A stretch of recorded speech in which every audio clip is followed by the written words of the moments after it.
I know everyone has said it so far, but I'm going to say it again. It's so wonderful to see all of you. It really is.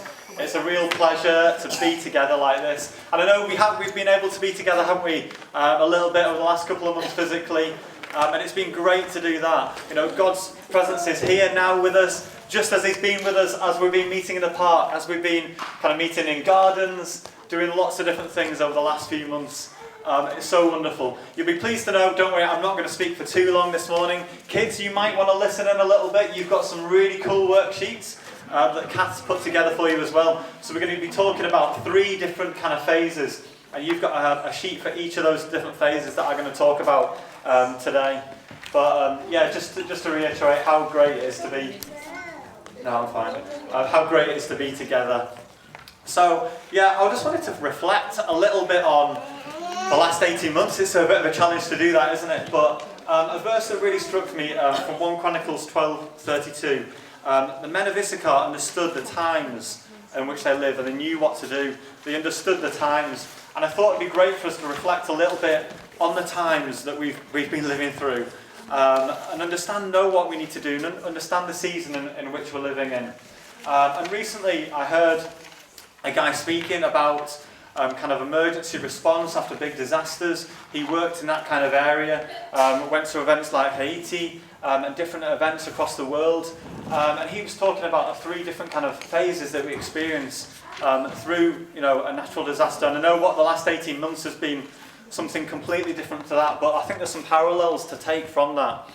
And the first one that he talked about was response, or a response. So back in kind of March 23rd last year, everything changed for us, didn't it? Everything was kind of turned upside down, and our immediate response for lots of us, it meant working from home. It meant homeschooling our kids. I know for some of us it meant carrying on going into our workplaces. Key workers doing really essential roles, and we're so thankful for all the people doing that. It meant an opportunity for us to respond as well, and some great things happening through us as a church community. The initiative that John started and many of us got involved with in terms of meeting the need for providing school lunches for families in the local area, and lots of other churches getting involved. And that was kind of an immediate response, wasn't it, to the events that were going on across the nation. A really, challenging time, but we needed to respond in lots of different ways for each one of us. And it impacted us all in different ways, didn't it? Maybe we're feeling kind of frightened through that time. Maybe we're feeling a little bit scared, just not knowing what to do, not knowing what to expect. But hopefully we could trust in God in that time. We could look to Him. He could be our strength, and we could remember His love and His care for us. And kids, maybe you want to think about some of the things how you felt during that time. Some of the people that helped look after you. Maybe it was your parents helping you at home. Maybe it was your grandparents, different people you weren't getting to see as well. So that might have been difficult for you as well, mightn't it? The next kind of stage that is talked about in terms of after response is recovery. And for all of us, that is so different, isn't it? We were all experienced different challenges through these last 18 months. Maybe some of us felt, it wasn't too bad for me. But maybe some of us, we might have lost jobs, like being referred to. We might have lost friends. We've all experienced isolation, haven't we? We might have all struggled in different ways in terms of our mental health. And we're all at different stages of recovery. And I very much recognise as well, it's not one day we kind of finish one phase and then the next day we're kind of on to the next phase. It doesn't work like that, does it? It's an ongoing process. It's an ongoing process of recovery. And we sometimes hear this phrase talked about, don't we? It's okay not to be okay. And that is true. That is so true. It is okay not to be okay. It's okay to say, I'm struggling, I'm finding this hard, I don't know what to do. And we want to be a community, don't we, where people are able to say that to each other. Actually, I'm not okay. This is where I'm at. And there's two things I want to point us towards this morning. One verse I want to share with us from Matthew 11:28. Quite a famous verse. I'm sure many of us are familiar with this one. And this is from the Passion Translation. It says this: Are you weary, carrying a heavy burden? Come to me. I will refresh your life, for I am your oasis. Simply join your life with mine, learn my ways, and you'll discover that I'm gentle, humble, and easy to please. You will find refreshment and rest in me. And that's what Jesus says to us again today. He says, are you weary? Are you carrying heavy burden? He says, come to me, and you will refresh your life. Find refreshment and rest in me. And I thought it'd be great just for us to take a minute, just now in the quiet, to do that together. Kids, maybe you want to close your eyes for a moment and just pray to God. Think about Jesus. Think about who he is to you. Ask him to help you. Ask him that he'll bring you peace. So let's just do that for a minute together, shall we? Just close our eyes and ask Jesus to come to us again, to help us recover. Even perhaps some things we've not realised that we've struggled with. Just to ask him to come, show us his love again, bring us his peace. So let's take a moment right now to do that.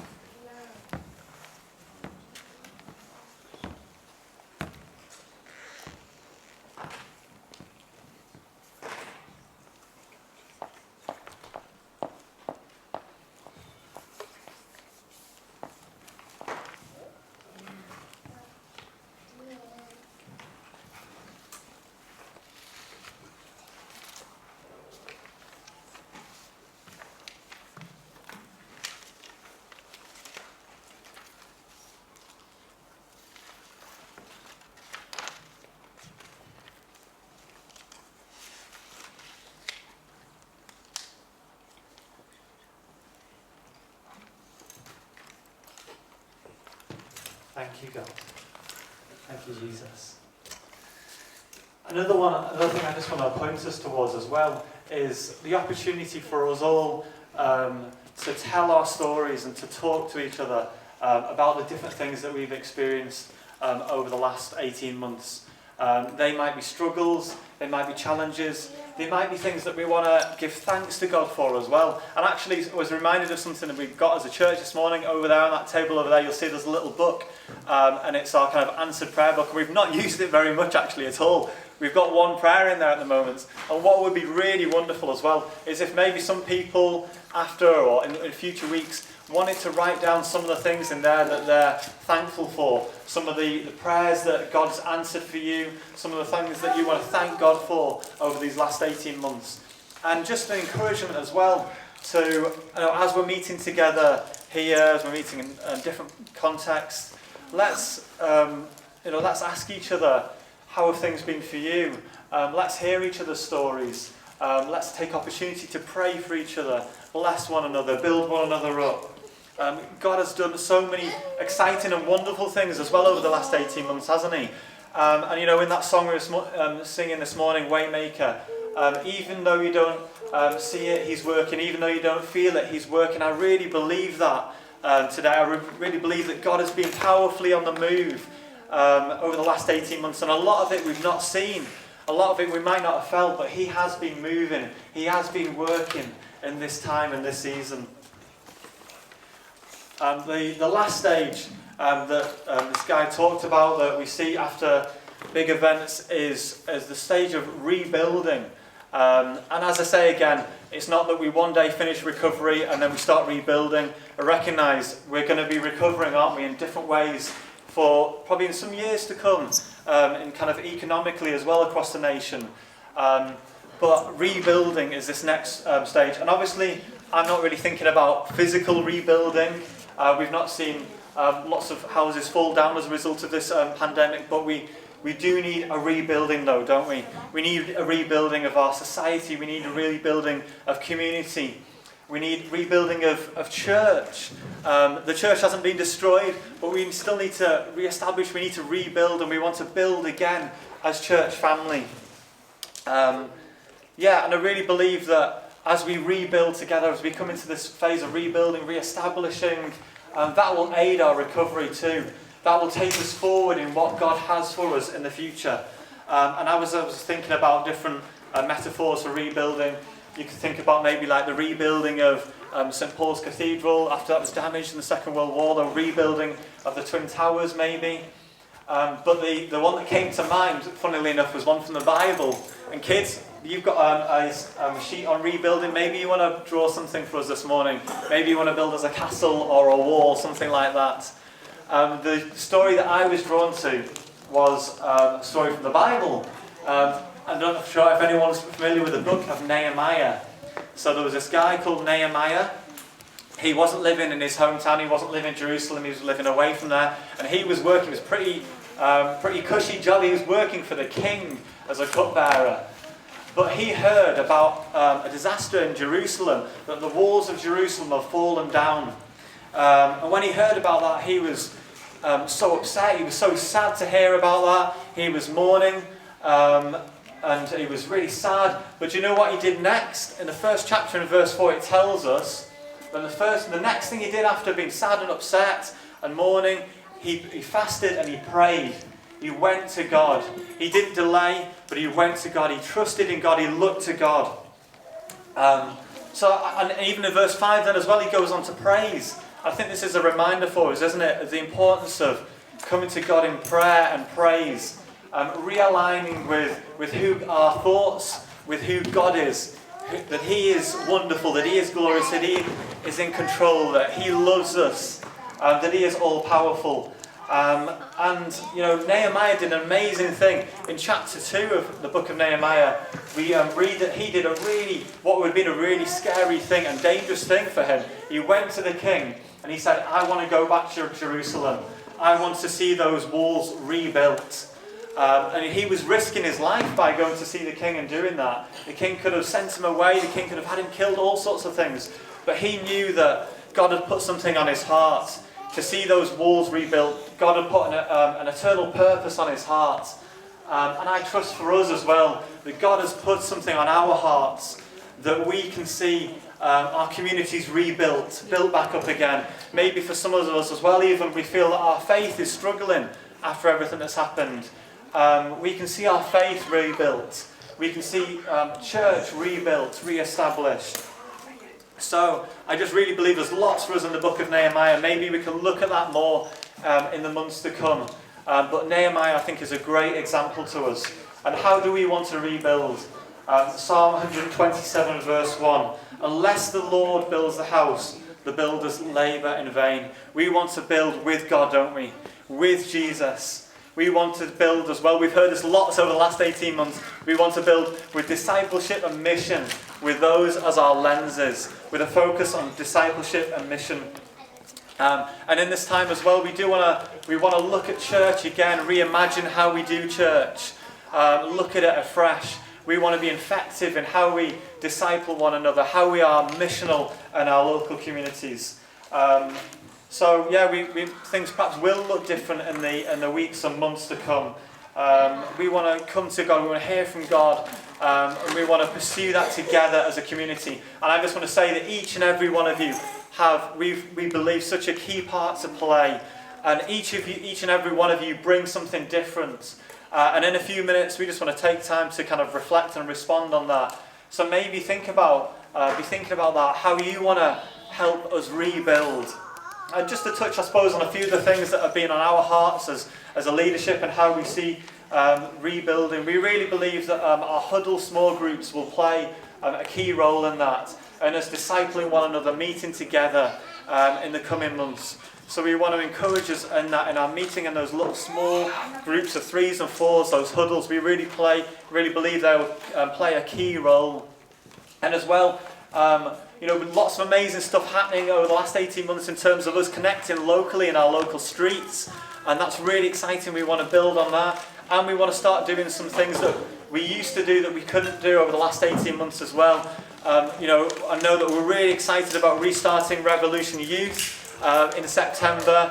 John's been working on that. We're really excited about what John and Jess are going to be doing and leading the Eden team that started earlier this year.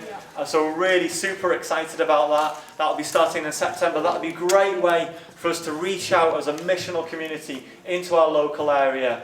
And something else as well that's on our heart is to start a community cafe in Wythenshawe, hopefully in September. So that's something that we're praying about, we're thinking about. So we'd love for different ones of you hopefully to be involved in that. So some of the different things that are on our hearts to rebuild church, to rebuild our local community. So yeah, as I said, we want to take just a few minutes now to think about that, to talk about that together, maybe pray about it as families, as individuals. So we're going to do hopefully as well a little bit of a practical kind of demonstration, not demonstration, but I suppose prophetic kind of response to it. So we're going to use the post-it notes again. So I just want to give you a few minutes together to talk, to chat, to think if you want to do this on your own, just to think about this question. How will you be a part of rebuilding? How will you be a part of rebuilding church? How will you be a part of rebuilding our local community? Maybe you want to you want to do something new, you don't want to do something different, or maybe you just want to carry on with something. You want God to help you with something that you have already been doing. So that could be something like discipleship, like spending time with people, starting to invite people over perhaps in the coming months. Maybe get involved in a huddle if you've not had opportunity to do that. Maybe you want to start kind of building on some of those links that you've built in your community or streets over the last 18 months and do something with the people in your streets. Or maybe you want to get involved in Revolutionary Youth or Community Cafe in the coming months. So just some ideas. I want you to feel free to think openly, hear from God what He's put in your heart. So we'll take 5 minutes to do that. So what we're going to do is, Rian's giving out these kind of blocks. We'll give out the post-it notes. I'd love for you to write something down on there that God's put on your heart. Don't feel that means I'm committing to it, but I'd just love for you to write down what God's put on your heart this morning. And then maybe we can, after we've done that, we've given a few minutes, we can build a little bit of a wall, a tower, whatever, a structure here, just so you could bring up your block with your post-it note on at the end. Just as a bit of a prophetic demonstration. We want to see God move through us, don't we? We recognise that God is the one that works, but He works through us, doesn't He? He works with us. He's a wonderful God. And we're excited for what's ahead. So, let's spend a few minutes doing that together.